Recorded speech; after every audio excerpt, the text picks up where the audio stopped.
आम ओडिशारे 12 मासरे 13 पर्व आसी थाए। ता भितरु माणबसा गुरुवार ओडिशार एक महान पर्व।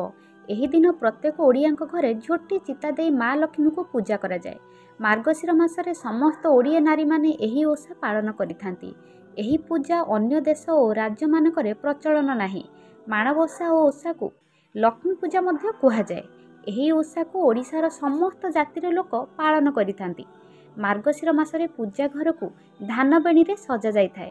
धान केंडा को गुंथी एही बेणी तैयारी करा जाए। नमस्कार सांग माने खबर ओडिया को आपण मानको बहुत बहुत स्वागत। मु आज कहबी माणबसा गुरुवार रे प्राय तो शेष पाली रे समस्ते उजांती। प्राय शेष गुरुवार माण उजरा जाए। मंडा पिठा और खीरी भोग करा जाए। संज भोग पर माण रे थिबा धान को आउ एक जगार उजाड़ी रखि दियंती। पूजार अन्य समस्त सज को नहीं जलाशय रे विसर्जन करा जाए। पूजा धान को कुटी जाऊ रांधि केवल घर लोक ही खाई थांती।